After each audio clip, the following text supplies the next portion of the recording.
I never thought an elevator could change the course of my life. But it did. That night. That storm. That silence between us, broken only by a look I've never been able to forget. And still, to this day, what happened inside that small, confined space haunts me. My name is Margaret Evelyn Hall. Most people just call me Maggie. I was 32 at the time, recently divorced, and trying to rebuild my life in a city that never really felt like home. After the split from Richard, I moved into a high-rise apartment complex downtown, one of those places where nobody knows your name unless it's written on the mailbox. I liked it that way. Or, at least, I told myself I did. That's when I met Walter Brooks. He was older than me, maybe by 10, 12 years. Handsome in that rugged, quietly confident kind of way. He had this old-world charm about him, like he belonged in a black-and-white movie sipping whiskey in a velvet jacket. Walter lived on the 15th floor. I was on 12. We often crossed paths in the lobby or mailroom, exchanged polite greetings, nodded hellos. But nothing ever beyond that. Until that night. The rain had been coming down in sheets all day. The wind howled through the buildings like it had teeth. I remember staring out the office window that afternoon, watching the storm creep in over the skyline, dreading the walk to the parking garage. By the time I reached the apartment lobby, I was soaked through my trench coat.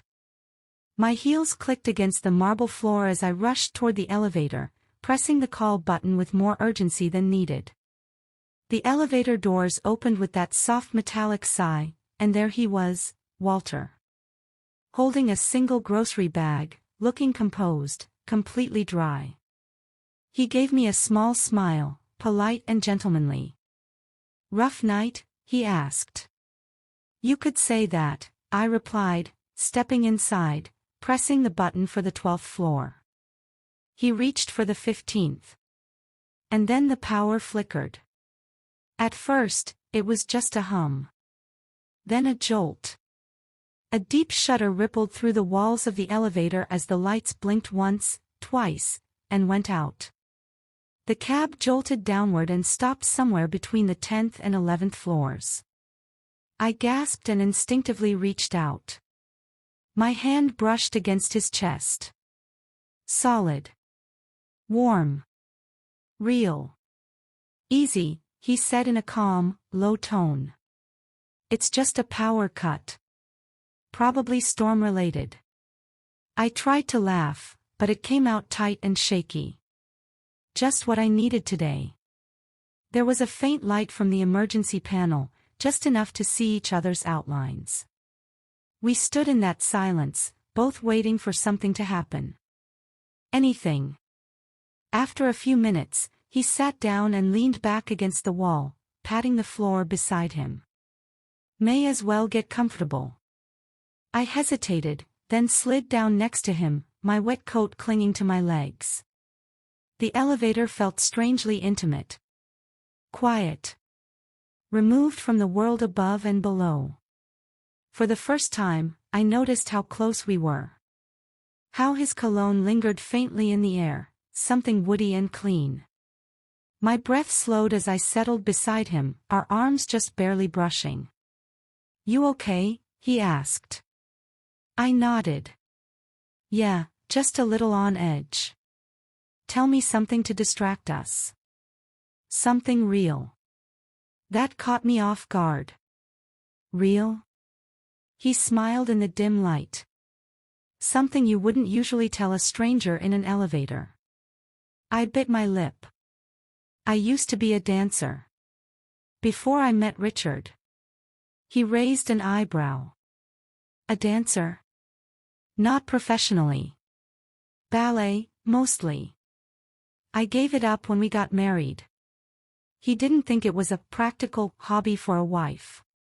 Walter exhaled slowly, as if weighing his words. "Shame. I think there's something incredibly powerful about a woman who knows how to move." There was a flicker of heat in that sentence, quiet and carefully placed. I felt it, even if he didn't say it outright. My heartbeat picked up a little. I glanced down at my hands, folded in my lap, then looked over at him. His gaze had softened, less formal now, more curious. "Your turn," I said. "Tell me something real." He thought for a second. "I loved once. Deeply. She left. I think a part of me still hasn't come back from that." There it was, his vulnerability, unexpected and raw. I hadn't expected that from someone like him. My fingers twitched slightly, wanting to offer something. Comfort. Connection. We fell into a different kind of silence, thicker, charged. I shifted slightly, and the hem of my dress inched higher over my knee. I felt his eyes flick down, then back up to my face. It wasn't overt. It wasn't rude. It was slow. Controlled. And it made something stir inside me. Something I thought I'd buried with the divorce papers. "You cold?" he asked. "A little." He took off his jacket, unfolding it and gently draping it around my shoulders. His hand brushed the nape of my neck as he adjusted the collar, sending a ripple of goosebumps down my spine. My breath caught in my throat, and I turned my head slightly. And that's when it happened. We didn't kiss. Not then. But something passed between us. A stillness. A current. Our faces were only inches apart. His fingers still lingered on my shoulder. My lips parted slightly, unintentionally. "I didn't think anyone saw me anymore," I whispered. "Not like this." His voice was low. "Then they're blind." The elevator groaned above us, like the system was trying to restart. But we didn't move. Neither of us even looked away. We were locked there, caught in this bubble that felt unreal and completely alive. He didn't touch me in a way that would break rules or lines, but his presence pressed into me, his nearness, the heat of his breath, the weight of everything unspoken between us. It felt like something ancient and new, all at once. When I finally looked down, I realized my hand was resting against his thigh. Not fully, just the edge. But enough to notice. Enough to know I hadn't moved it. And neither had he. I wasn't thinking about rules or expectations or what the world would say. I was only thinking about this man who saw me. Really saw me. And in that strange, suspended space between floors, between lives, we met in a way that words could never fully capture. The lights blinked once. Then again. And suddenly the elevator jolted back to life, climbing slowly toward the 15th floor. Walter exhaled, long and deep, as if coming up for air. I pulled away slightly, my mind rushing to catch up with my body. When the doors opened, neither of us moved. Then he said, "Come up. Just for a drink." I didn't answer. I stepped out into the hallway and turned to look at him. His eyes were waiting, quietly hopeful. I nodded once. His apartment was warm, filled with books and leather and soft golden lighting.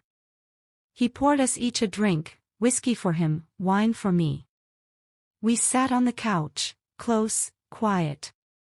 Our conversation picked up again, but the undercurrent remained. His fingers grazed mine every so often. His knee pressed lightly against mine.